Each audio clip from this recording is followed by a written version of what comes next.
Behind me is the Arc de Triomphe, located about a mile west of the Place de la Concorde, what during the Revolution was the Place de la Révolution, at the opposite end of the Champs Elysees, the wide avenue that's so famous in Paris. Napoleon Bonaparte ordered its construction in 1806 in the wake of his dazzling victory over the Austrian and Prussian armies, or Russian armies, at the Battle of Austerlitz, which we'll be talking about in a bit. Uh, Modeled upon the Arc of Titus in Rome, it honors those who fought and died for France in the French Revolutionary and Napoleonic Wars, with the names of all French victories and generals inscribed on its inner and outer surfaces. Primarily, of course, though, it celebrates the martial exploits of Napoleon himself. And that's what I want to focus on in this particular lecture. Let me share the screen with you.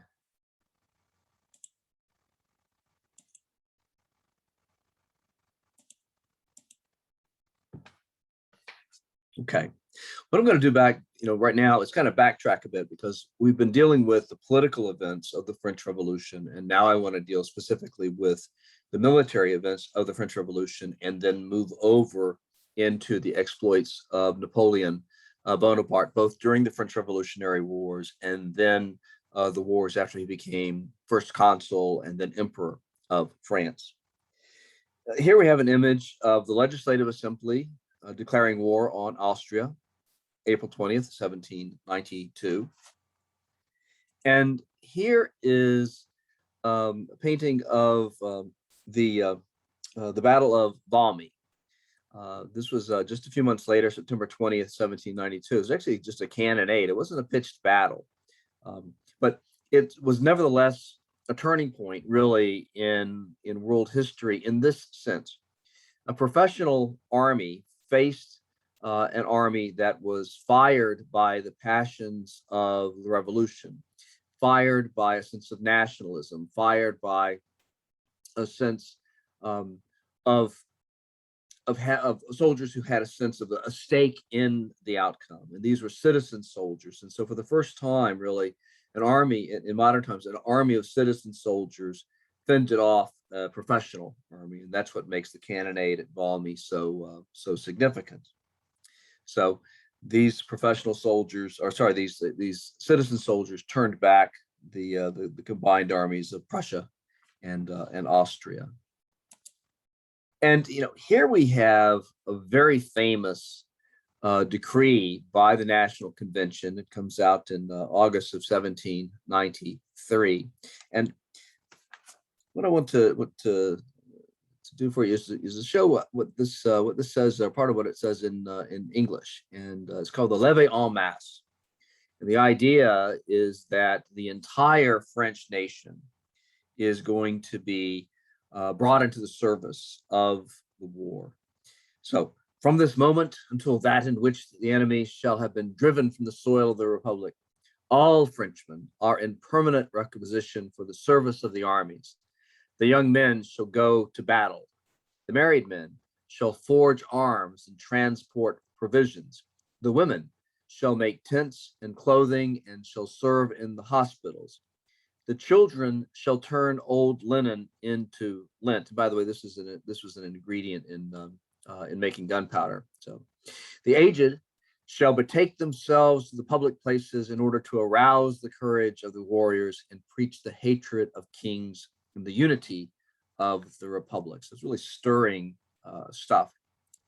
And out of this decree, you have a large number of Frenchmen who volunteer to serve in the revolutionary armies, but you also have conscription.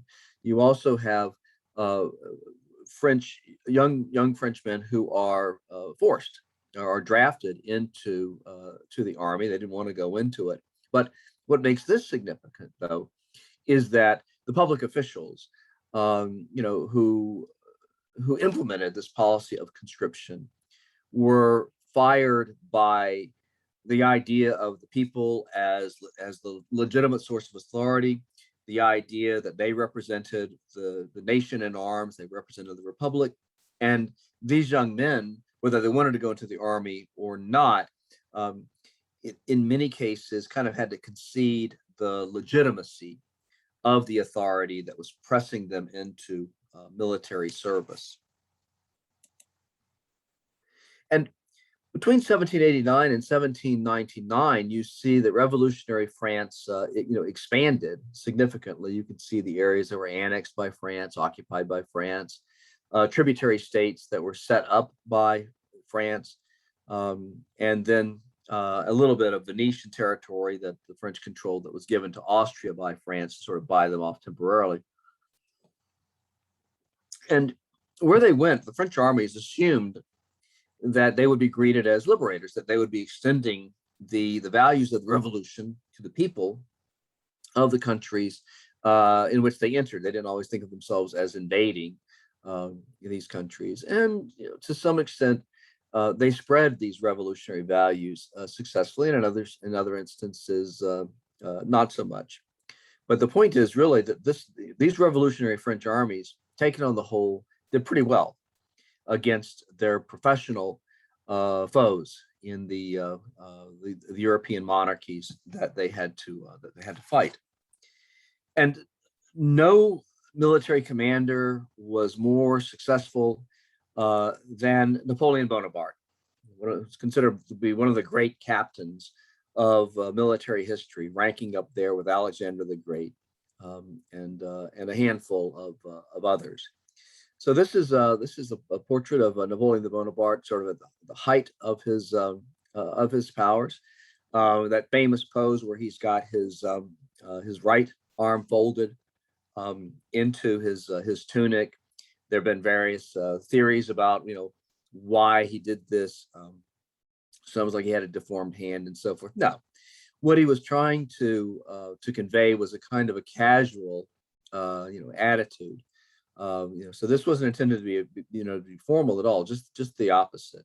And I think was intended to give him an aura of being a citizen of the French Republic and ultimately the French Empire, just like any other Frenchman, just like any other French citizen.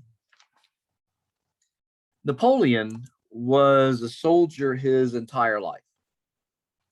Born in 1769 to a minor noble family on the island of Corsica, which is just off the coast of France in the Mediterranean Sea, and which had only been recently annexed by France. At the age of 9, he entered the military academy at Brienne in France. 6 years later, he transferred to the École Militaire, the military school in Paris, and a year later became a second lieutenant of artillery. And when the French Revolution began, he was just shy of his 20th birthday. And but for the revolution, he would probably not have gained great rank in the army of France at that particular time. Remember the nobility? Yes, but a prominent enough member of the nobility to achieve high rank? No. And he benefited from the French Revolution and its new value, which I'll talk about more in a moment, of the career open to talent, in which whether you were good at what you did mattered more than the status of your birth. Napoleon first gained notice during the 1793 siege of Toulon, an important Mediterranean naval port that was in the south of France, but at that time was controlled by the British fleet. He was a captain in command of the Republican Army, the French Revolutionary Army, and by a daring maneuver, got his cannon into a position from which they dominated the harbor, forcing the British to evacuate. And for that, he was made a brigadier general and placed in charge of the artillery of the Republican Army then fighting in Italy. Now, after a series of adventures, Napoleon found himself in Paris during the autumn of 1795. The Revolutionary National Convention faced a sudden revolt by the royalists still in the city, and it sent Napoleon into the streets to quell the revolt. He did so by placing cannon on the approaches to the National Convention and opening fire, killing 1,400 royalists on the spot. That won him the gratitude of the Revolutionary Directory, a 5-member committee that governed the Republic from November 1795 to November 1799. And in March 1796, the Directory sent him to assume command of the army of Italy, where he fought against Austria. Now, it's worth noting that at this time, Italy was not a country of its own. It was simply an ethnic region. People spoke the Italian language. It would not become a nation state until 1870, so decades later. The fight in Italy was supposed to be a subsidiary effort of the war with Austria, with the main effort taking place to the north along the frontier of the Rhine River. But Napoleon conducted a series of campaigns that were so brilliant that they eventually enabled him to move north against the Austrian capital of Vienna. That led the Austrian emperor to sue for peace.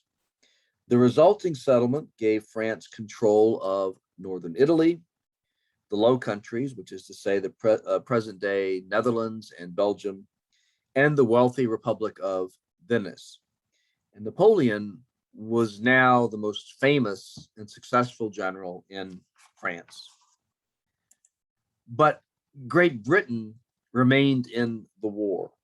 And realizing that it was impractical to attempt an invasion of Great Britain across the English Channel, Napoleon argued in favor of a campaign in Egypt, which would cut the British off from their trading interests in India, a major source of Britain's wealth.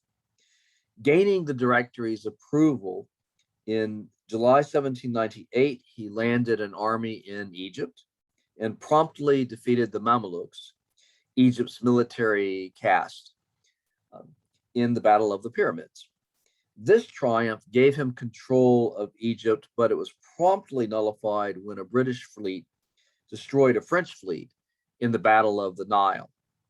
Cut off from resupply, Napoleon effectively floundered, winning a number of battles against the Ottoman Turks, but unable to accomplish anything of strategic importance. Meanwhile, the political situation in Paris deteriorated, and eventually Napoleon abandoned what remained of his army and returned to the capital, where, as we've already seen, he joined with several other conspirators to bring down the Directory in a coup d'etat on November 9th, 1799. Napoleon soon neutralized his co-conspirators and became the undisputed master of France. The Galerie des Batailles, the Gallery of Battles at the Palace of Versailles, has more canvases devoted to Napoleon's exploits than those of any other French commander by far. There are 5 in all. Here is the first, which commemorates his victory over the Austrians at Rivoli in 1797. And incidentally, the artist, Emmanuel Philippe Watteau, would go on to paint the famous cyclorama at the Battle of Gettysburg, which you can see today. It's still there and it looks really pretty good. The second painting celebrates another victory over the Austrians, this one at Austerlitz, which forced the Austrian Empire's surrender and is usually considered his operational masterpiece. And we're going to take a closer look at Austerlitz in a bit.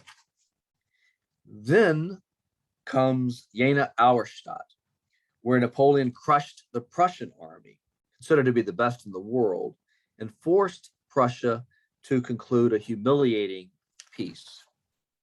Then, the next year, 1807, at Friedland, Napoleon administered a similar humiliation to Russia. The final battle in the Galerie des Batailles, which concludes the clockwise sweep of canvases that starts with Clovis II, recalls Napoleon's victory over Austria yet again at Wagram in 1809. It would prove to be Napoleon's last major victory, in large measure because his adversaries had fought him long enough that they were beginning to understand and even emulate his art of war. Now, Napoleon's art of war rested upon three foundations. And at this point, I'm going to be talking a lot. You're going to see a lot of pictures for a little bit. Napoleon's art of war represented upon three foundations. First, the result of impressive military reforms between the 7 Years' War and the revolution itself, which is to say between the 1750s and 1760s until 1789. So that's number one. The second is the nationalistic spirit unleashed by the revolution itself, and then Napoleon's own military genius. The military reforms are beyond the scope of a survey course like this, but the other two are crucial. As we've seen, the French Revolution inspired an identification between the population and the state, which we have learned to call nationalism. And although there is no single way to define it, it may be said that nationalism is an ideology which combines four main concepts. First, an emotional grasp of one's ties to land and to persons who share one's heritage, one's language, and or one's culture. Second, the notion that this nation, and the term derives from the Latin word natium, and does not refer to a state, but rather a community of people who regard themselves as distinctive. So this idea is that this nation, this community of people who sort of imagine themselves to be unified by language, heritage, customs, and so forth, should have control over their own political affairs. Third, the belief that the ultimate source of legitimate authority lies with the nation's people, not their rulers. And fourth, the belief that the state has a moral role to play in human affairs. The revolution rapidly heightened the people's awareness of themselves as distinctly French. It underscored that they should govern themselves. Revolutionaries argued explicitly that the people were the source of legitimate political authority, an idea enshrined in the Declaration of Rights and Man, the French equivalent of the American Declaration of Independence. And they advocated a distinctive set of values: liberté, égalité, fraternité, which is to say liberty, equality, and brotherhood. And these were universal values that they considered to be inalienable, and they considered, their revolution to have a moral role to play in human history in terms of spreading these values of liberty, equality, and brotherhood over the world. The revolutionaries forced the King of France, Louis XVI, to accept a constitutional monarchy. We've already seen that. And in the process, they achieved control over the royal army, but only tenuously.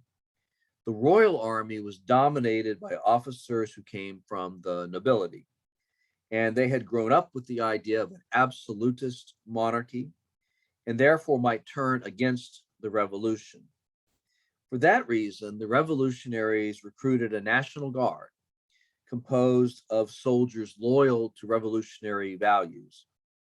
This National Guard saw itself as the instrument and protector of the revolution. Its soldiers identified closely with the revolution and its ideals, and although less professional than the Royal Army, the National Guard was more politically reliable, and as it turned out, capable of military feats that no Royal Army could manage. Chief among these was the ability, once the Revolutionary Wars began in 1792, to forage, to live off the countryside. That's what foraging means, when necessary. European armies under the old regime dared not do this. Effective foraging required large numbers of soldiers to detach in small numbers to scurry around the countryside to find and bring back foodstuffs and forage for the horses. And this meant freeing them temporarily from the discipline of their officers, which in turn made it theoretically easy to desert the armies. Old regime armies, the professional armies of the monarchs of Europe, therefore had to rely upon secure supply lines, which they had to maintain at all costs. They simply could not afford to let their soldiers forage to live off the countryside because they would have deserted. And as a result, these professional armies of the European monarchies could neither move fast nor flexibly. Soldiers fired with revolutionary ardor, however, could be relied upon to forage and return to the ranks. And this gave the revolutionary armies a speed and flexibility that other European armies couldn't match. In 1793, the Revolutionary Army ceased to rely solely on volunteers to man the army and began a program of conscription, a military draft. We've already seen this. Now, at first glance, this sounds no different than the practice of the monarchs who also forced men into service. But there is a key difference. I've mentioned this before, let me underscore it now. The revolutionaries did so in the name of the French people and in defense of the revolutionary ideals of liberté, égalité, fraternité. This gave their orders legitimacy in the eyes of most Frenchmen. And legitimacy is an important concept because most people will willingly understand and obey instructions they receive from an authority they regard as having the moral right to govern them. In most localities, men accepted conscription orders readily, although in a few areas, they resisted so strongly as to revolt against the revolutionary government. The French had one further major advantage that flowed from the values of the revolution. It came from an aspect of egalite called the career open to talent, which, as we've seen, already benefited Napoleon. It is illustrated, though, most notably in the career of Michel Ney, shown here, who before the revolution was merely a non-commissioned officer, merely a sergeant, and barred from becoming an officer because officership was restricted to those of noble birth. Napoleon was at least a minor noble. Ney was not a noble at all. Other European armies restricted all high military ranks and most lower ones to men from the nobility. But the French revolutionaries made military rank dependent upon ability, not accident of birth.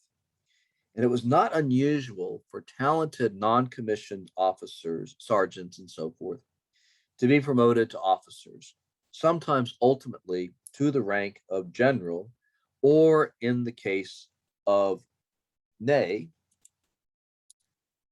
field marshal, the highest rank possible. Ney became one of Napoleon's most dependable commanders. And the emperor praised Ney as the bravest of the brave and gave him two royal titles, one as a duke and the other as a prince. The overall effect of the career open to talent was to make the French officer corps significantly more competent than their counterparts in other European armies. Napoleon inherited both the military reforms and the military advantages that flowed from a nationalistic spirit and the values of the revolution. Much of his genius lay in his ability to exploit those reforms and advantages to the fullest. This can clearly be seen in something called the strategic net. That was a hallmark of his generalship. And the strategic net is not a term coined by Napoleon. It's a term that's been adopted by military analysts to sort of explain what one of the basic elements of Napoleon's art of war. Military campaigns can be usefully divided into two parts.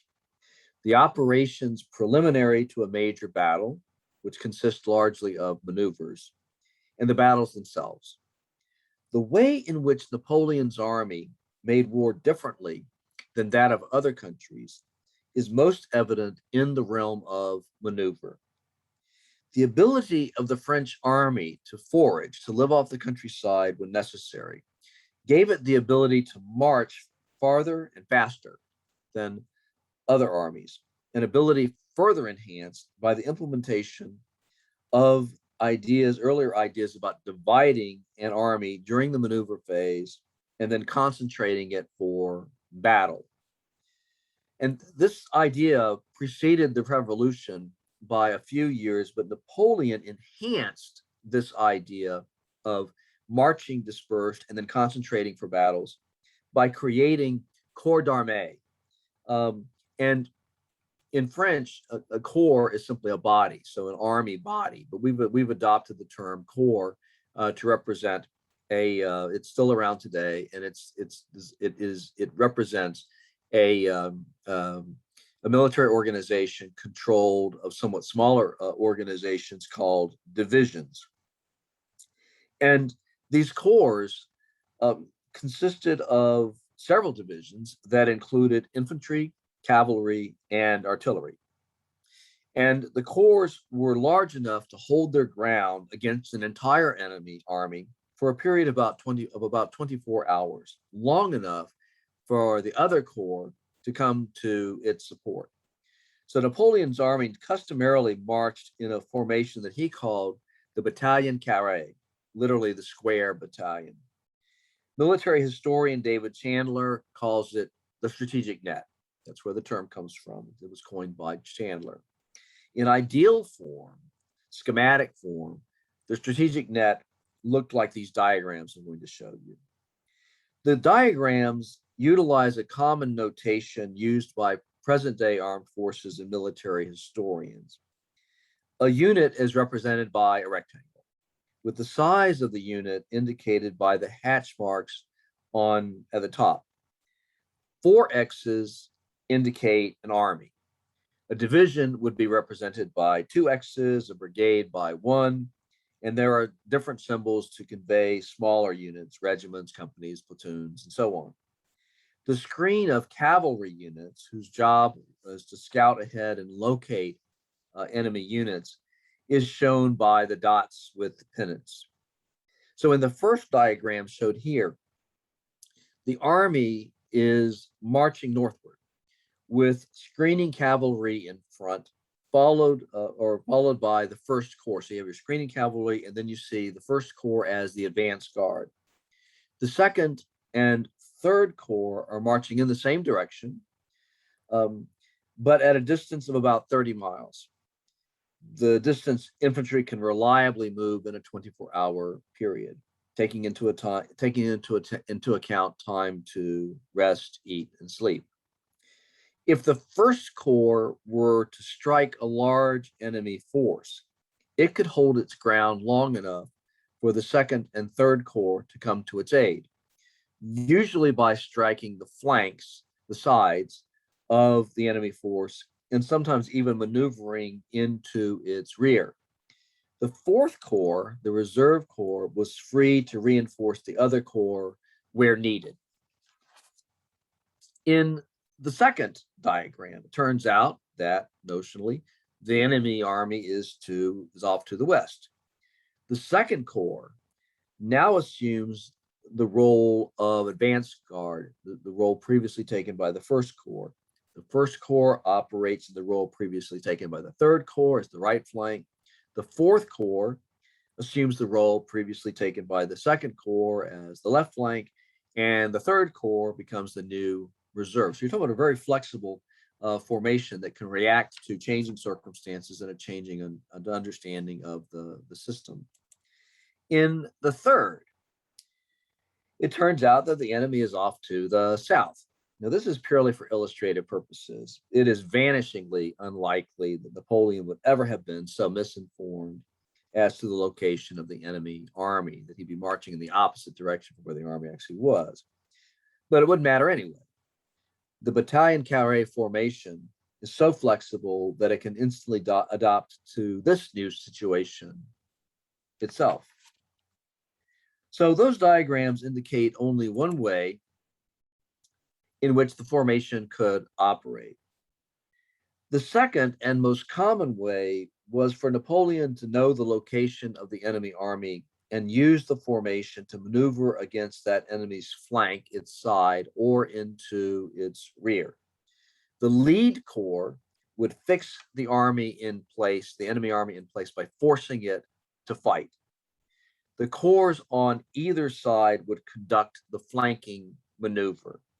This was a technique that the American General George S. Patton would later describe in earthy terms: catch the enemy by the nose and then kick him in the ass. A maneuver that results in striking the enemy on the flank is technically called an envelopment. And it's basically a way to secure an advantage in battle, because a flank, the side of an army, is inherently vulnerable. Imagine 1,000 men arrayed in a line of battle, 2 ranks deep. If an enemy attacks it from the front, the defenders can muster 1,000 muskets at it, can fire 1,000 muskets at that advancing enemy force. If attacked on the flank, however, if attacked on the side, however, it has a firepower of exactly 2 and has to retreat or scramble to get into a new position, yet lest it be wiped out. So that's the advantage of attacking an enemy on the flank rather than frontally. And this was something Napoleon always tried to do whenever he could. Other generals try to do it too. Napoleon just did it more successfully than most. A maneuver that succeeds in getting miles behind the enemy is called a turning movement. It threatens the enemy's line of communications, which is to say the line by which it receives not just literal communications, information from the rear areas, but also resupply or reinforcement. And if it can't get out of the way of a turning movement, it finds itself having to fight surrounded. Napoleon's turning movements routinely forced an enemy to fall back a distance of 30 or more miles, and sometimes were so successful they cut off the enemy completely. Here is where the concept of a strategic net comes fully into play. A turning movement is like hooking a fish and then using a net to haul it into the boat. The classic example of a successful strategic net is the Ulm-Austerlitz campaign in the autumn of 1805. Ulm is a city, ULM. Austerlitz is a village, Austerlitz.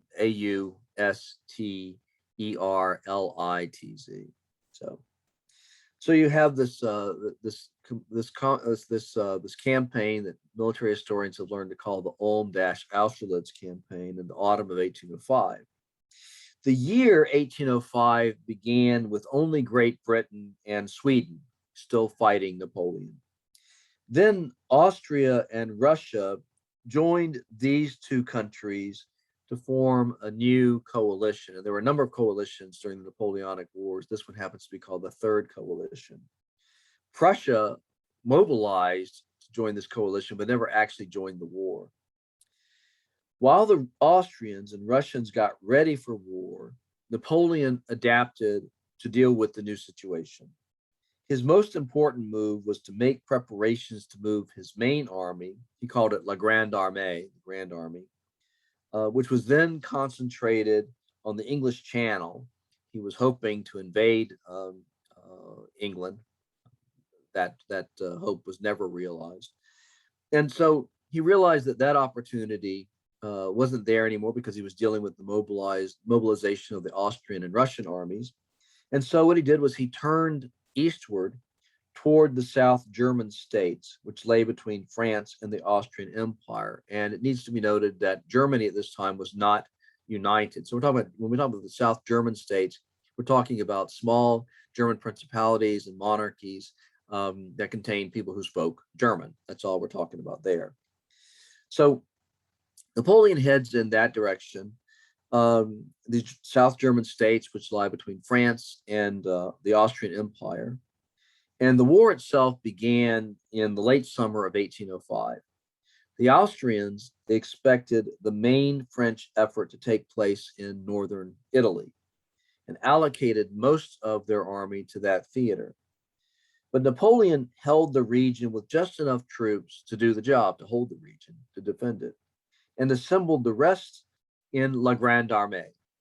By August, Napoleon had assembled 210,000 troops in La Grande Armée, and this army numbered 7 infantry corps, augmented by a rapid strike force of 22,000 men. In the ensuing maneuvers, Napoleon often misjudged the location of the Austrian forces, but the strategic net formation enabled him to adapt rapidly. When his adversary, General Karl Mack, M-A-C-K, made mistakes, Mack was unable to adapt as rapidly. And by the way, if you look closely, you'll see that the Austrian commander is shown on the map as Ferdinand. If you kind of look down to the bottom center of it, you'll see Ferdinand. That's for the Archduke Ferdinand, who was nominally the commander of the Austrian army, but the real commander was Mack. Mack started off with 72,000 men and could expect to be reinforced by a Russian army of 38,000 under Field Marshal Mikhail Kutuzov, with at least 60,000 more Russians on the way. The Austrians had no idea that Napoleon could advance as rapidly as he did, partly because Napoleon did what they could not. He relied heavily on his army's ability to supplement its supplies by foraging. Napoleon won most of the early battles, primarily because his subordinate commanders were simply better than their Austrian counterparts. And these were minor battles. The campaign was basically one of maneuver. And in the process of marching and fighting these minor battles, Napoleon executed a wide turning movement that ultimately trapped Mack in the city of Ulm. Mack surrendered with 25,000 troops and 65 cannon on October 19th, 1805. Napoleon went on to achieve a brilliant victory over the main Austrian army and the Russian army arriving to support it in the Battle of Austerlitz on December 2nd, 1805. And it would require too much time to go into the details, but just take my word for it. It was a masterstroke and is considered one of sort of the classic battles of history, in the sense of just absolute military brilliance on the part of Napoleon. And through one masterstroke after another, Napoleon created an empire that rivaled that of Charlemagne 800 years before, longer than that, 1,000 years before. The map here shows that empire at its height on the eve of his invasion of Russia in 1812. Yet just 2 years later, Napoleon would be defeated and forced to abdicate as emperor. What went wrong? We'll look at that next time.